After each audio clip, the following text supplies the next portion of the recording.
want you to try a little thought experiment with me. Imagine that tomorrow global trade just stops, like it halts completely. Just grinds to an absolute standstill. Right. But not because of some massive naval blockade or, hypersonic missiles flying overhead. Yeah. There are no fifth-generation fighter jets dominating the skies. No dramatic news alerts about explosions. Exactly. No explosions, just total silence. But suddenly, these massive container ships are just dropping anchor in the middle of the ocean. Major international ports are operating at, a fraction of their normal capacity. And we'd see maritime insurance rates just absolutely skyrocket. Oh, completely surging. Global oil prices going through the roof, and the entire interconnected economy is basically just holding its breath. And the cause of all this, it's something entirely invisible from the surface. It's the naval mine. Yep, the naval mine. And today, we're doing a deep dive into a massive stack of intelligence assessments, naval strategy papers, and historical analyses. We really want to figure out why the most disruptive weapon in our high-tech era is actually one of the oldest. It's a huge paradox, yeah. It really is. Our mission today is to unpack how this silent threat is evolving to fundamentally paralyze the modern world. Well, what's fascinating here is that modern warfare, particularly in the naval domain, is almost exclusively obsessed with kinetic destruction. Right, big explosions. Exactly. Strategic thinking usually revolves around destroying the enemy fleet, or cratering coastal infrastructure, or entirely wiping out a capability with some billion-dollar weapons platform. Yeah, the flashy stuff. Right. But when you synthesize these strategy papers, they reveal a really chilling, pragmatic shift away from kinetic destruction and toward pure operational paralysis. And before anyone, dismisses this as just abstract military theory, I want you to look at the physical device you're listening to us on right now. It probably came by sea. It absolutely came by sea. The raw materials, the microchips, the final assembled product, over 80% of global trade volume moves on the water. We treat those sea lanes like permanent highways, but they're incredibly fragile. So fragile. And to understand that fragility, we have to look at how a seemingly primitive weapon, which is traditionally just a metal casing packed with explosives, can completely neuter a modern superpower. Right, because people tend to dismiss naval mines as these static, rusted relics from World War II. Yeah, like old movies. But the historical data absolutely shatters that misconception, doesn't it? Oh, totally. If we look back to the Korean War, specifically the amphibious assault at Wonsan in 1950, a massive United States naval armada was held off for nearly a week. Wait, a whole week? Almost a full week. They were completely blocked by a few thousand Soviet-era mines that had been laid by basic wooden sampans. That is wild. Yeah, and the commander of the amphibious task force at the time basically admitted that the most powerful navy in the world had been stopped dead in its tracks by weapons designed during World War I. Oh, wow. It forced a complete frantic reevaluation of their amphibious operational doctrine. And then, if you fast forward to the Gulf War in 1991, you see the exact same dynamic playing out against vastly superior technology. Yeah, the USS Princeton. Right, the USS Princeton. It was an Aegis-class cruiser. At the time, that was a billion-dollar marvel of modern engineering with, the most sophisticated radar and combat management systems on the planet. State of the art. And it was completely crippled by an Italian-made Manta mine, which cost maybe $25,000. Barely a fraction of the ship's cost. Exactly. And the hull wasn't completely destroyed, but the blast cracked the ship's superstructure. It severely damaged its propulsion, and it was taken entirely out of the fight. Along with the USS Tripoli, which also hit a mine. Right. Okay, let's unpack this because the asymmetry here is just wild. It's like having a multi-million-dollar biometric security system on your house, complete with laser grids and seismic sensors. But you're completely neutralized because someone scattered sharp Legos on the floor in the pitch dark. That is a great way to picture it. Right. Except these Legos have magnetic and acoustic sensors that are literally waiting for your specific footsteps. You don't have to be obliterated, you just have to be physically prevented from walking across the room. And that captures the cost exchange ratio perfectly. It is the ultimate definition of asymmetric warfare. Because the ships are so expensive. Exactly. A modern guided missile destroyer costs billions of dollars and requires years of specialized labor to build. But a basic bottom mine is incredibly cheap, requires almost zero maintenance, and can just be rolled off the back of a commercial fishing dhow in the dead of night. Which makes it almost impossible to track. Right. But the most crucial mechanism of this asymmetry is that a mine doesn't even need to physically detonate to achieve its strategic objective. Because the psychological effect acts as this massive force multiplier. Precisely. Its mere suspected presence converts maritime mobility into extreme vulnerability. It turns dominance into hesitation. Because if a navy or a commercial shipping conglomerate even suspects a minefield has been laid, operations just freeze. Yeah, a commander cannot risk a $2 billion asset based on an unverified assumption that the water is clear. You don't need to sink the adversary ship if you can just mathematically convince the captain that it's too statistically dangerous to turn the propeller. That makes total sense. Yeah. Which brings us to the geography of where these strategic Legos are being scattered. The choke points. Right. Because a mine's power comes entirely from stalling movement. Its effectiveness scales exponentially when it's placed in the ocean's narrowest corridors. Yeah, we tend to conceptualize the ocean as this vast, wide-open, limitless expanse. But the vastness of the ocean is a complete myth when it comes to the mechanics of global trade. Because everything follows specific routes. Exactly. Container ships, ultra-large crude carriers, liquefied natural gas transports, they operate on incredibly tight profit margins and travel along highly optimized, rigidly defined routes. And all of those massive maritime arteries flow through just a few narrow geographical choke points. Right. We're talking about the Strait of Hormuz. Where like 20% of the world's oil goes through. Yep. The Malacca Strait, connecting the Indian Ocean to the Pacific, and the Bab el-Mandeb, which is the gateway between Europe and Asia. But I want to push back on this paralysis narrative for a second. Let's play devil's advocate here. Okay, go for it. If we look at recent logistics history, like when the Ever Given container ship blocked the Suez Canal back in 2021, commercial shipping companies just rerouted around the Cape of Good Hope. Right, they took the long way. Yeah, it was incredibly expensive, sure, and it caused major delays, but the global economy didn't collapse. The world didn't end. So is this idea of total maritime paralysis maybe a bit overblown by these defense analysts? Well, if we connect this to the bigger picture, taking the long way around isn't just a simple geographical detour. What do you mean? When we talk about paralysis, we're talking about an economic warfare dimension that triggers a cascading failure in just-in-time logistics. When shipping companies are forced to reroute vessels around an entire continent, you aren't just adding fuel costs. You're messing with the whole timeline. Exactly. You are fundamentally breaking the timing of global manufacturing. Factories don't have warehouses full of spare parts anymore. Their warehouse is the container ship that is currently in transit. Oh, wow. And the maritime insurance mechanisms have to compound that failure immediately. Entirely. The Lloyd's of London Joint War Committee designates specific maritime zones as elevated risk areas. Right. So if a choke point like the Strait of Hormuz is even suspected of being mined, hull war risk premiums don't just inch up, they skyrocket. We're talking going from fractions of a percent to potentially 5 or 10% of the hull's entire value per transit. And for a massive tanker, that could mean millions of dollars in insurance for just a single voyage. Yeah. And in a severe scenario, underwriters will simply withdraw coverage entirely. And legally, financially, a commercial fleet cannot operate without that coverage. So the ships literally stay at anchor. Yep. Markets react instantly, energy prices spike, inflation surges. All of this massive economic cascade happens without a single kinetic strike. It is basically war without war. War without war. I like that. So if the stability of the global economy relies entirely on these narrow choke points remaining open, then the burden of protecting them naturally falls to the world's preeminent maritime force. The United States Navy. The U.S. Navy. Yeah. But reading through these strategic assessments, there is a glaring Achilles heel in how the ultimate protector handles this specific threat. It's a really profound structural paradox. I mean, the U.S. Navy is arguably the most capable power projection force in human history. Right, they have aircraft carriers, nuclear fast attack submarines, stealth destroyers. It operates at the absolute pinnacle of technological sophistication.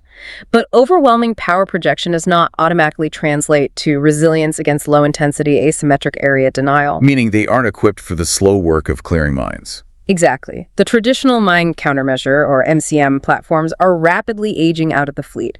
They are wooden-hulled or fiberglass ships designed decades ago, and they are genuinely struggling to maintain readiness against modern sophisticated mine threats. And while the Navy is, attempting to transition to newer technologies, like modular mission packages on newer ships, unmanned underwater vehicles, remote-controlled sonar sleds. That entire technology suite seems stuck. Yeah, it's in a prolonged transitional phase. Right. It's not fully mature or deployable at the massive scale a major conflict would actually require. And that's because the physics of clearing mines is incredibly unforgiving. People assume we can just scan the ocean floor like a radar sweeps the sky. Like shining a flashlight in a dark room. Right, but it's not like that at all. Yeah. In these strategic choke points, you are dealing with shallow water, complex bathymetry, muddy bottoms, and constantly shifting thermoclines. Wait, what's a thermocline? They're basically layers of water with different temperatures that literally bend and distort sonar waves. Oh, wow. Here's where it gets really interesting, because the Navy literally can't fight what it can't see. Exactly. It's like a carrier strike group navigating a minefield is basically a heavyweight boxing champion forced to fight while blindfolded on a tightrope. That's spot on. You have to ping an anomaly using side-scan sonar, which often just looks like a blurry acoustic shadow. And then a human has to look at it, right? Yeah, a human operator has to review that data and guess if it's a bottom mine, a sunken refrigerator, or just a rock outcropping. Then you have to send a separate unmanned vehicle or a human diver physically swimming through strong ocean currents to place a demolition charge on it. That sounds agonizingly slow. It is. Hunting. Because the clearance process has to begin. And as we just established, it is a tedious, painstaking operation. Yeah, the operational paralysis sets in immediately. The problem isn't that the U.S. Navy lacks the capability or the aggregate combat power to win a war. It's the readiness. Exactly. Their readiness for this highly specific, mundane task lags dangerously behind the brutal simplicity of the threat. You cannot effectively project power if you are tethered to the incredibly slow pace of a mine-clearing drone fighting a tidal current. In recognizing this precise vulnerability, America's adversaries have clearly adjusted their doctrines. Oh, absolutely. They aren't trying to build massive blue water carrier fleets to win a conventional head-to-head battle in the middle of the Pacific. They're aggressively using mines to make that conventional battle impossible to fight in the first place. They are acting as practitioners of denial. And when you look at how different actors are applying this, you see distinctly different doctrines. Like China's approach, for instance. Right, take China and the South China Sea. Their strategy is anchored in A to AD anti-accessoria denial. They aren't just dumping old contact mines in the water. No, they're investing heavily in the smart stuff. Heavily. They're integrating advanced mine systems with their shore-based anti-ship missiles and air defense umbrellas. They are utilizing smart mines, influence mines that trigger based on magnetic or acoustic signatures. And rising mines, right? Yes. Mines that sit deep on the ocean floor and launch a torpedo upwards when a submarine passes overhead. So it's a deeply layered defense designed to entirely close off operational zones. They don't want to match the U.S. ship for ship. Exactly. They recognize they don't need to.